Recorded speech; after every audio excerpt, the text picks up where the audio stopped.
ঠাকুরগাঁয়ের বালিয়াডাঙ্গিতে অবৈধভাবে মজুতকৃত ৭৫০ বস্তা সার জব্দ করা হয়েছে। গোডাউন সিলগালা, জরিমানা ৩০,০০০।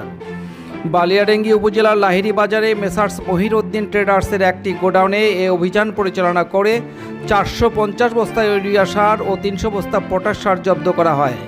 পরে গোডাউনটি সিলগালা করে এবং মালিকপক্ষকে ৩০,০০০ টাকা জরিমানা করা হয়েছে। ইউনোর বলেন, জব্দকৃত সার ন্যায্য দামে প্রকৃত কৃষকদের মাঝে বিক্রি করে এর অর্থ সরকারি কোষাগারে জমা দেওয়া হবে।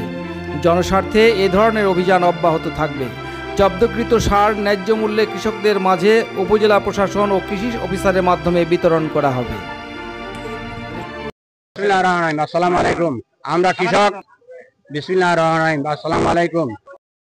আপনারা জানেন, গতকাল এই গোডাউনে আমরা গোপন সংবাদের ভিত্তিতে অবৈধ মজুদের দায়ে এখানে আমরা গতকাল রাতে আসি এবং প্রশাসনের সহযোগিতায় রাতে যখন আমরা এখানে আসি তখন দেখা যায় যে এখানে প্রায় 415 বস্তা ইউরিয়া এবং 300 বস্তা এমওপি সার অবৈধভাবে মজুত করে রেখেছেন এবং ইনি কোনো কাগজপত্র আমাদের দেখাতে পারেন নাই।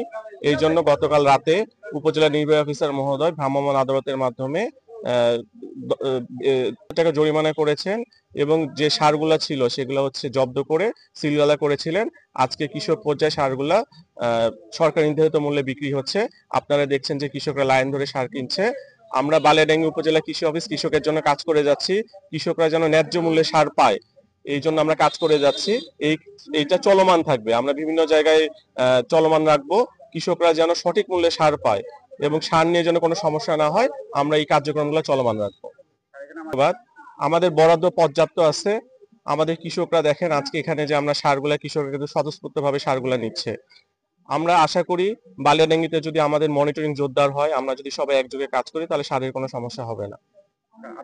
আমরা মনিটরিং জোরদার করছি বলেই তো এগুলা ধরা পড়ছে। আমাদের কৃষি বিভাগ এবং প্রশাসন কিন্তু সার্বক্ষণিক মাঠে আছে। কোথায় কোনো যদি অভিযোগ পাওয়া যাচ্ছে, সাথে সাথে কিন্তু আমরা ওখানে অ্যাকশনে যাচ্ছি। আমরা উপজেলা কৃষি বিভাগ এবং উপজেলা প্রশাসন যৌথভাবে কাজ করছি। কৃষকরা যেন ন্যায্য মূল্যে সময় মতো সার পায়, সেই জন্য আমরা কাজ করে যাচ্ছি।